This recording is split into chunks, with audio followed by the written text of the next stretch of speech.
The banking industry sector continues to evolve. So the more you do up front, the better informed you are and the better message you have about what you want to do and how you plan to repay this is really more than half the battle.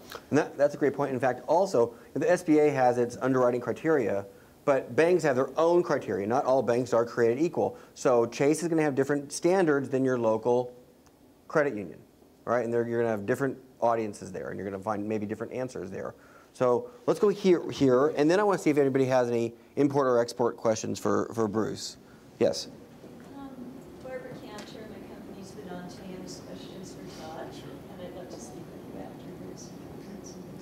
But I'm wondering how you find the angel group that would be looking for what you're doing. I come from the Boulder, Denver area, and I've applied to some angel groups nationally and local. And I've gotten to the last round but never been selected to present. And when I've gone back and they graciously told me how I got eliminated, it's because at the moment they said they're looking for companies, or their investors are looking for companies that do green energy or IT, and I'm just a regular product that's actually looking forward in this economy. Sure. So I'm getting aced out because of what I do. So the question is, how do you find the right angel investment group that'll fund your particular kind of business? I feel your frustration, and not every angel group will invest across industry or will look at companies across industry. Some have a specific focus. It depends on the size of the group. It depends on why they got together specifically. A lot of times they will advertise that they only invest in certain types of industries. For example, there's a website called angelsoft.net. That's probably actually it's not probably, it's the largest angel investor social network that exists.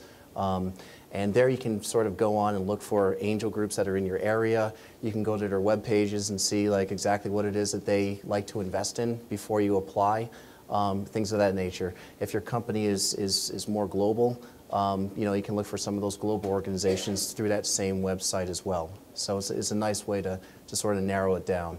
And since I'm talking about global and regional and everything else, angels, again, everything that I give you is really general. There's obviously different arrays of investors. So I will say this about one, and then you find an investor that's way over here.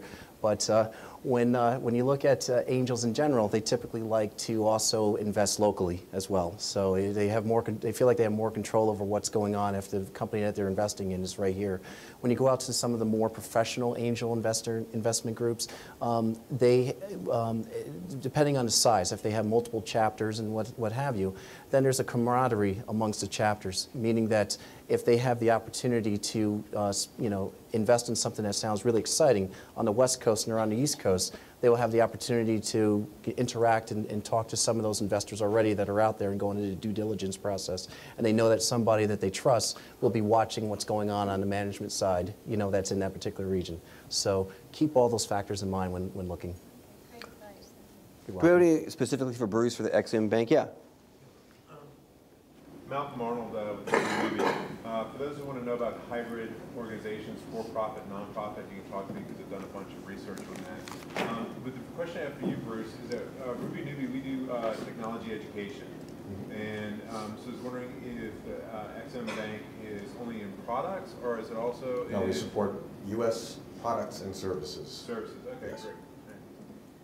Any others for Bruce particular? Yeah. It's almost a follow-up. I mean, as an architect, I'm looking to sell services internationally. So what would those products be that could help us grow globally? Well, actually, I mentioned that there are 3 things that we do. 2 of those would be particularly apt, I would think. Working capital support, similar to the SBA's program, and trade credit insurance. Now, trade credit insurance is a very powerful and underused and underappreciated tool. You've probably heard the statistic that only 1% of U.S. companies export. Of that 1%, about 5% use trade credit insurance. In Europe, where everyone is by definition an exporter because of the size of national markets, the rate of usage is 70% or more. When US companies suddenly discovered that it makes sense to branch out and sell overseas, they want to dip their toes into the international market, are a little bit skittish about it, and oftentimes insist on cash in advance for their services.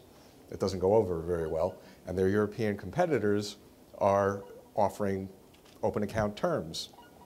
We can offer open account terms for out to 180 days for capital equipment 360. So those competitors overseas are not taking crazy risks in basically blowing US exporters out of the water. So we're trying to get the word out. It's a very easy to use tool. It's relatively inexpensive. It's very inexpensive, actually. And it's obviously a risk mitigation tool. It's also a marketing tool because you know exactly what it costs up front, not much. And it's a financing tool because your foreign receivables are suddenly going to be of interest to your lender, so you can either add it to an existing collateral pool or you can take it to your lender to discount. You're going to run into a credit crunch because you're extending terms, but again, you can monetize that up front if you wanted to, or establish a line of credit that allows for foreign receivables in it. Great. So we'll all be here afterwards to answer any questions. I'm out of time. We have time for one more question. Anybody want to ask? Last question? We're good? Okay, yeah, here we go. My name is John Hovanek, Gateway Software. We market products for K-12 school districts. Are there any specific conduits to tap money on the other side of the ocean, venture capitalists and so forth in foreign countries looking to invest in this country, entrepreneurs, partners? The answer is, yeah, there's definitely opportunities. Just an example of the organization, the Corexi Forum. The organization itself is on 3 different continents. There's established chapters, obviously here in the United States, but also in Paris and Spain, Asia, the UK, and the list is constantly growing. The deal flow does go back and forth between chapters. So we have had, being in the New York area, companies that have crossed overseas over to us that were looking for funding. We're like basically the first port of entry for them to present and showcase themselves here. And the same is true for companies that are willing to go international. Through an organization or through a network like this, you do have that capability. And I would also say too, go to AngelSoft. Type in the geography that you may want to establish, a headquarters or a company in, and see if there are angels in that particular area that you might be able to apply to as well. Another opportunity. I'm not sure if there's other. The other group I would mention is something called Young Entrepreneurs Organization. Absolutely, yeah. YPO, they're international. Yep, they're absolutely. These are entrepreneurs 40 and younger, and they're really typically very dynamic and correct. Looking to invest, right? Correct. And you might be able to find something there. There's also a group. It's very young entrepreneurs, but it's called the Cairo Society. They're basically established in high-level, high-tier universities.